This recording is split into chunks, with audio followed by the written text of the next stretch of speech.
j'entoure les espèces qui sont pas stables. Alors, on voit bien, enfin plutôt les domaines de stabilité. CU+, un domaine de stabilité ici, d'accord, et ici. D'accord. Donc vous voyez déjà, contrairement au fer, CU+ n'a aucun domaine commun avec lui-même. Donc CU+ n'existe pas en solution. Il n'est pas du tout stable. Donc il apparaîtra pas du tout dans les diagrammes pH. Donc ça c'est pour CU+. Et CU2O, bah, vous avez ce domaine-là, tout ce qui est au-dessus de cette courbe en vert, d'accord, et tout ce qui est en dessous de cette courbe en vert, qui s'arrête ici, par exemple, non, même là. Donc vous voyez que ici, dans ce domaine-là, CU2O et CU2O ont des domaines disjoints.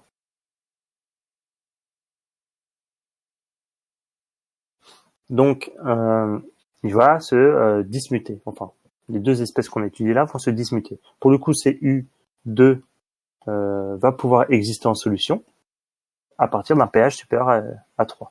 Donc, quelles sont les deux réactions qui vont se faire? Alors, par exemple, pour l'exemple pour CU+, donc CU+, intervient avec quel couple? Bah, CU+, CU, et le deuxième, c'est CU2+, CU+. Quand vous faites la réaction entre les deux, bah, qu'est-ce que vous trouvez comme réaction? Chacun va échanger un électron, donc la réaction est assez simple à écrire. Vous avez cette réaction-là. C'est bien une réaction de dismutation, parce que CU+ réagit avec lui-même. On pourrait faire pareil pour CU2O, hein, d'accord?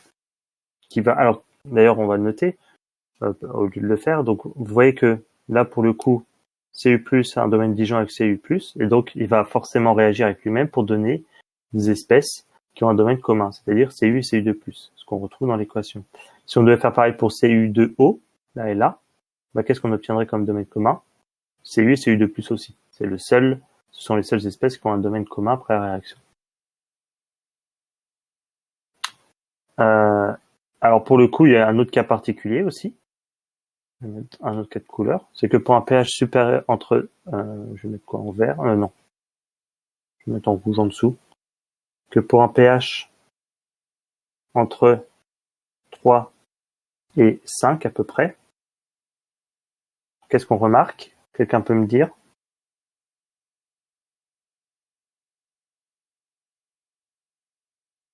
CU2O et CU, ils ont un domaine commun. Ah ouais, non. Non, attention, quand on cherche les domaines disjoints, on s'en moque qu'ils aient des domaines disjoints, parce qu'a priori, ton diagramme pH, tous les domaines sont disjoints entre eux.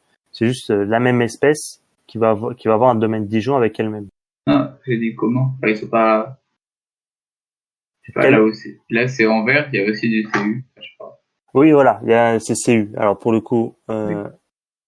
je vais effacer un peu ce que j'ai fait là. Donc je vais laisser en rouge, ça me dérange pas plus que ça. Donc maintenant, si je remets en vert les différentes espèces, on a CU. Donc CU, on le retrouve notamment ici, tout ce qui est en dessous de cette courbe-là. Et on trouve aussi CU qui est ici avec. Alors tu m'avais dit qu'entre quoi et quoi, toi? J'avais dit entre CU2O et CU. Mais, enfin, Ah oui, mais ce domaine-là, par exemple, à partir de pH égale 3, on suppose qu'il existe déjà plus. Parce qu'on l'a déjà enlevé avec ce qu'on a fait ici. oui, mais entre 3 et 5, il n'y a pas, je sais pas. Non, a priori, le domaine disjoint, c'est entre CU Ah, et là. Dijon? Oui, c'est ça, il faut qu'ils aient des domaines disjoints. Ah oui, bah, du coup, ah oui, non. Alors attendez, je vais aussi enlever en rouge pour essayer de mettre. Bon, regardez, hop. Quels domaines aussi ont des domaines disjoints? C'est-à-dire, ils vont forcément réagir entre eux pour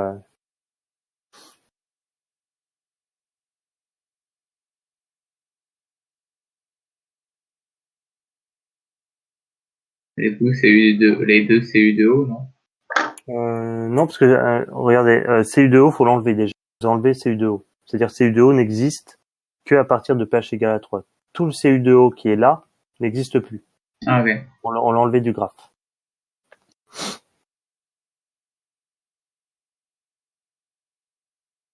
Bah, il y a ces deux espèces-là. Regardez. Là, elles ont un domaine commun à gauche, hein. D'accord?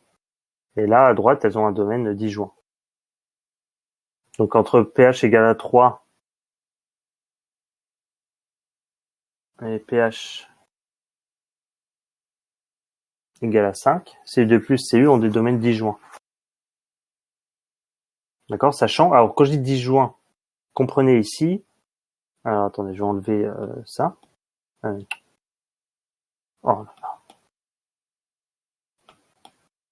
Quand j'ai dit disjoint, c'est que CU2 plus et CU font partie du même couple. Donc ils doivent partager une frontière commune, obligatoirement.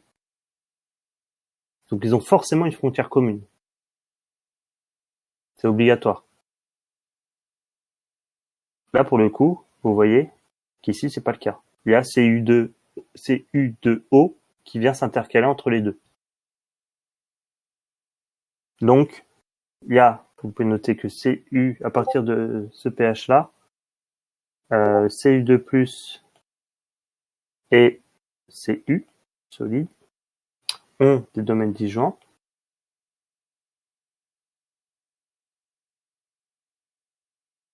Si on écrit la réaction, alors c'est pas, là pour le coup, c'est pas une réaction de dismutation, d'accord? C'est CU2+, CU qui vont réagir, notamment avec l'eau, pour donner l'espèce qui est stable qui a un domaine commun, CU2O plus 2H+.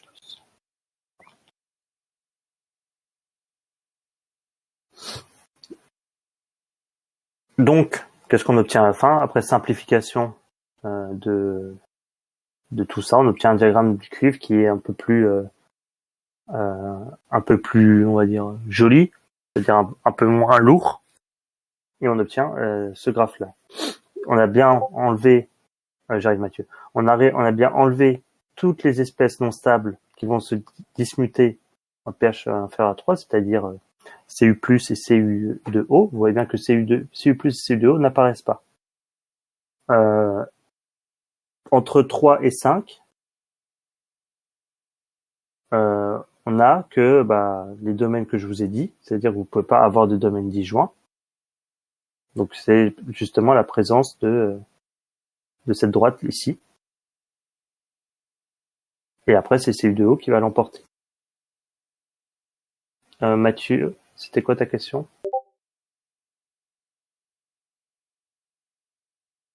Oui. L'autoprotolyse, c'est une dismutation. C'est juste un cas particulier de dismutation.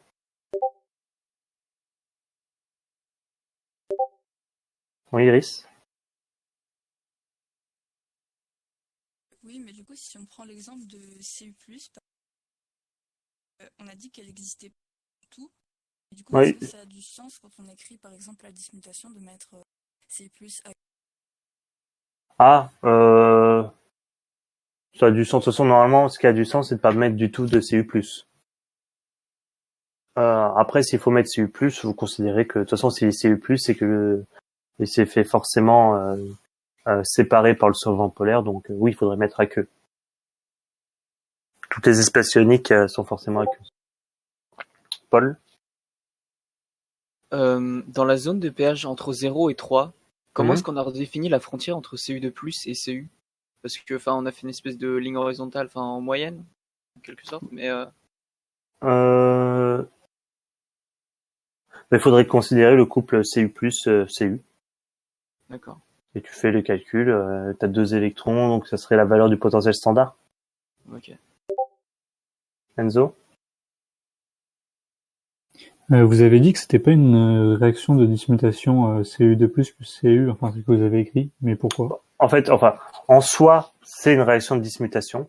Et en gros, on sous-entend que par réaction de dismutation, c'est la même espèce avec elle-même. Là, pour le coup, on peut considérer ça comme une réaction de dismutation, c'est pour ça que je l'ai mis dans le graphe. dans cette partie-là, parce que c'est deux espèces du cuivre différentes, mais qui réagissent entre elles.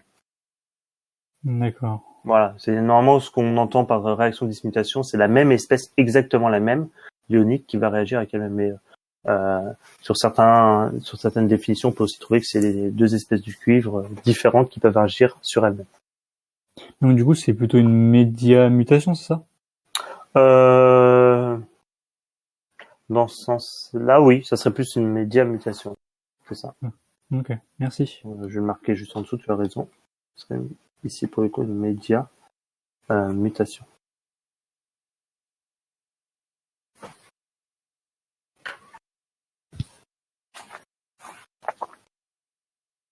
Voilà.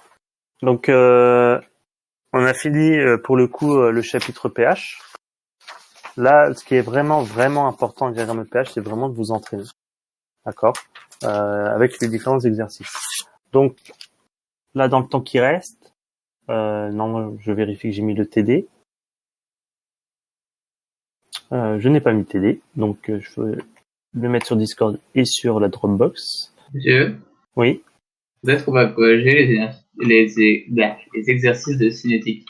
Oui, on les corrigera prochain. Ok. Donc chimie. Voilà. Alors attendez, je vous l'envoie. Ah, bon, c'est pas grave. Le numéro de c'est le bon, ce serait plutôt TDC08. Qu'on a fait des chapitres un peu différemment. C'est pas très grave. Cours TD. Je vais mettre même TDC09. TDC09 et CEPH. Voilà. Alors vous allez me chercher les exos dans l'ordre. Voilà. Si vous savez honnêtement faire tout le TD là, vous avez quasiment réglé tous les problèmes que vous allez pouvoir rencontrer sur EPH. En général, ce n'est jamais très compliqué les diagrammes EPH, il faut juste savoir la technique. Après, il faut souvent les diagrammes EPH sont alliés avec des dosages. Donc après, justifier pourquoi telle espèce va fortement réagir avec l'autre, parce qu'ils ont des domaines disjoints, et ainsi de suite. Voilà, faut raisonner comme ça. Et avec ce qu'on a fait dans le cours, normalement, ça devrait suffire. Donc, je vous laisse un peu chercher au moins le premier exercice. D'ailleurs, j'ai mis que des exos de sujets de concours. Hein.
Je vous mets aussi le cours là qu'on a fait là sur avec la tablette. Je vous le mets aussi sur le Dropbox.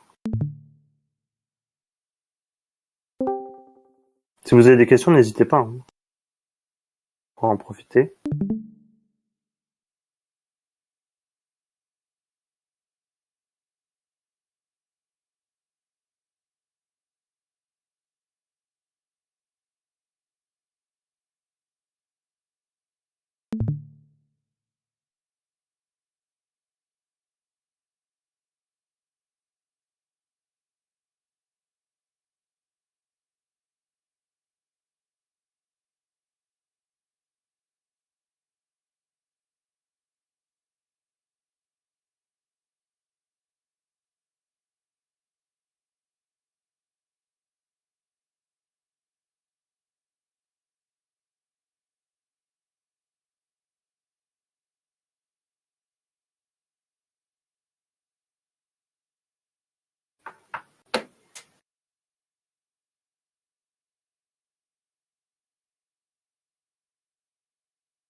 Monsieur,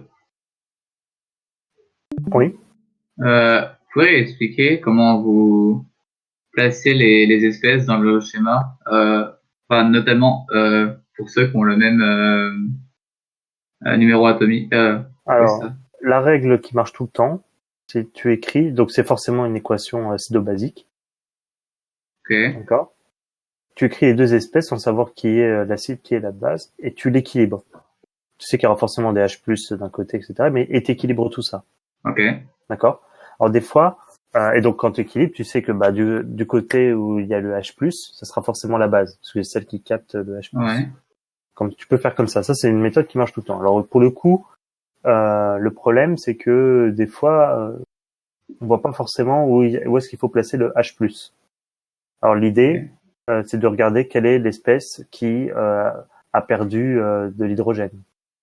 Ok. Ou si c'est ça, quand tu peux pas comparer, de regarder qui a le plus d'oxygène. Si celui qui a perdu de l'hydrogène, celui qui a en fait moins d'hydrogène, ça sera forcément l'acide, ou celui qui a le plus d'oxygène ou de OH est forcément la base. D'accord. Et donc elle est à droite. Voilà. Ok, merci. Là pour le coup, tu veux comparer lesquels là? C'était pour HCDO-, O2- et CDOH2. Et du coup, je me dis Bah, que c'est CDOH2 à droite. CD, tu dis? CDOH2. Hein. Euh... Donc, Non, ah c'est bon. l'inverse. Écris ta réaction. Regarde où est le H+. Vous avez dit celui qui a plus de OH, c'est la base. Non, le plus, celui qui a, non. Celui qui a plus d'oxygène, ça va être la base. Oui, celui qui a le Mais plus celui qui... d'oxygène. Oui, mais ils ont le même nombre d'oxygène. Ah oui, mais celui à gauche a perdu un. L'hydrogène. Un oxygène. Celui Oui, qui oui, a CDOH2 a un hydrogène en plus par rapport à HCDO2-. oui. Donc, quand tu vas écrire ta demi-équation, ça va être CDOH2 est égal à H+, plus Plus H. HCDO2-. Oui, Donc, quand tu l'écris comme ça, CDOH2, c'est la base. C'est l'acide, pardon. d'accord. Ok. Merci. Compare à H3O+ égale H2O plus H+. Comme ça Ah peut oui, oui, déterminer. oui, c'est vrai. Ok, merci.